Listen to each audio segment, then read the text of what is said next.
Hello, Commanders fans. Today we have some hot news that you can't miss, so get ready because there's a lot of important information coming. Before we start, we'd like to take the opportunity to subscribe to the channel, activate the bell, and stay up to date with all the news about our Washington Commanders.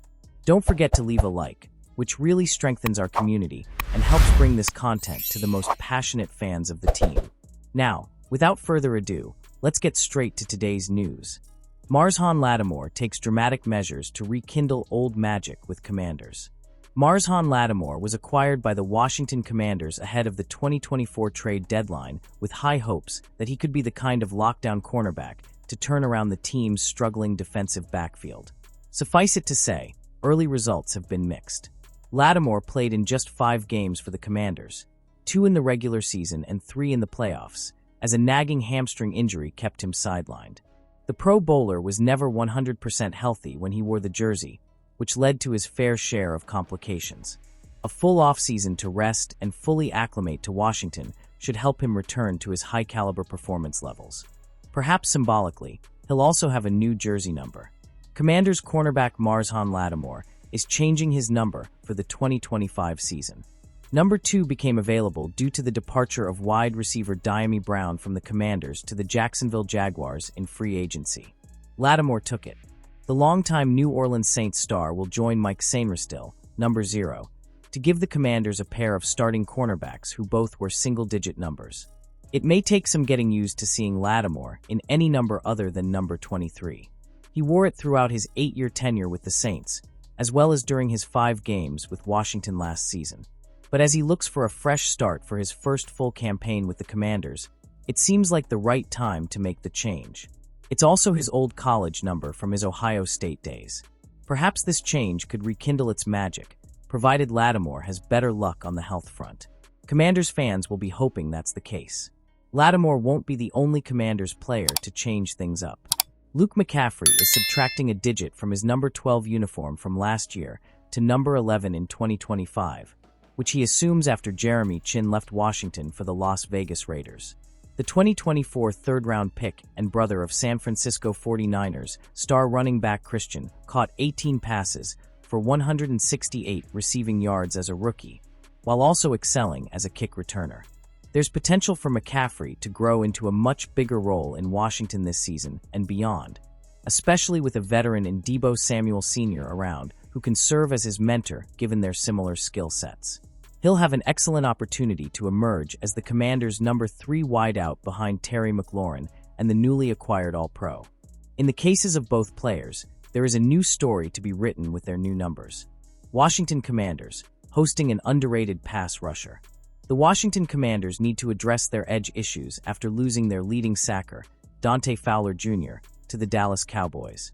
The pass rush needs a reliable starter who can line up alongside Dorrance Armstrong.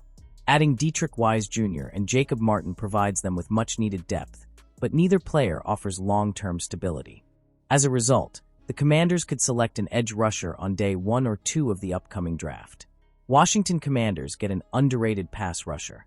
According to Dave Heilman, the Commanders will welcome former Louisville Cardinals edge running back Ashton Gillotte on a top 30 visit. Gillotte is an underrated defender because he can play both inside as an inside defensive lineman and outside as an edge running back. He is also very athletic, running a 4.63 40 time, which is very good for a 264-pound player, and posting an impressive relative athletic rating of 9.75. He had a great career at Louisville.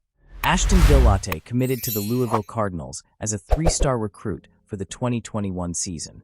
Gillotte had a great career with Louisville, recording 131 tackles, 41 TFLs, 26.5 sacks, and 4 forced fumbles in 51 games. His accolades include being named First-Team All-ACC in 2023 and Second-Team All-ACC in 2024. Gillotte took a slight step back in production during his junior year, recording fewer tackles, TFLs, stops, pressures, and sacks than he did in his breakout junior season. He recorded 43 tackles, 10 TFLs, and 4.5 sacks in 12 games. He also recorded 23 stops and 57 pressures, according to PFF. Here's Lance Zierlein's scouting report on Ashton Gillotte. Productive and experienced, Gil Latte shines with his ability to threaten the pocket.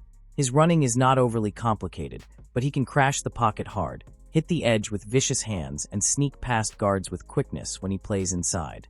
He's powerful, but he doesn't have a solid anchor to stand firm as a run defender.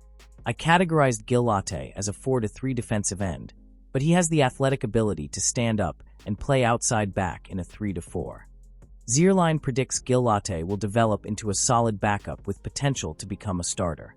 Blockbuster trade proposal nets Commanders $90 million for All-Pro WR. If the Washington Commanders truly want to close the door on their future, at least beyond the next 2 years, and go all in on being a Super Bowl contender in 2025, then there's a trade proposal they should consider. Bleacher Report's Mo Moton proposed a deal that would give the Commanders a third NFL All-Pro wide receiver, in addition to Terry McLaurin and Deebo Samuel, in exchange for Miami Dolphins star Tyreek Hill. In Moton's proposed deal, the Dolphins receive the Commanders' 2025 second-round pick and 2025 sixth-round pick in exchange for Hill, and the Dolphins' 2025 seventh-round pick. Terry McLaurin and Hill could be a nightmare for opposing defenders, Moton wrote. Both can attack all 3 levels of the field, though the latter provides unmatched speed on the perimeter. With Hill in the mix, Daniels could let him rip upfield much more for backbreaking plays that put opponents away in close matchups. In addition to turning the NFL upside down, the trade would also create the biggest "who's beating them" meme in professional sports history, with Samuel, McLaurin, and Hill all catching passes from Pro Bowl quarterback Jaden Daniels. Making a deal like this for Hill might be considered negligent in some circles. With roughly $26 million remaining in cap space for 2025, the Commanders have much more pressing needs at edge rusher and cornerback. Hill the subject of rampant trade rumors.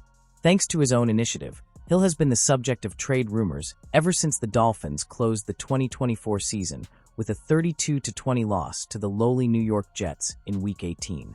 That's because Hill, arguably the NFL's most dynamic wide receiver of the past decade, began pouring gasoline on the fire from the moment he began speaking after the game.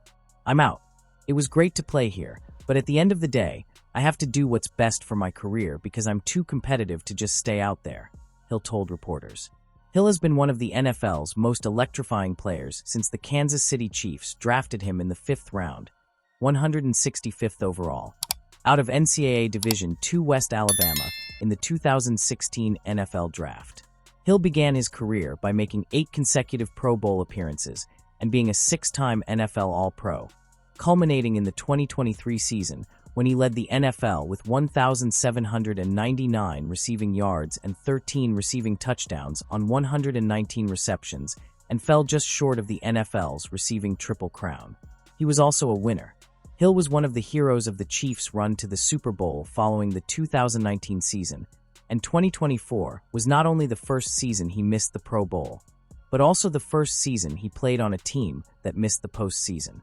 Hill's 2024 season was, by all accounts, the worst season of his professional career. Not only did he see his streak of 4 consecutive seasons with 1,000+ receiving yards come to an end, but he saw his production nearly cut in half with 81 receptions for 959 yards and 6 touchdowns in 17 games. Hill's contract was reworked into a 3-year, $90 million contract extension prior to the 2024 season. He is due to be paid $27.6 million in 2024 and has approximately $119.9 million in career earnings for the 2025 season.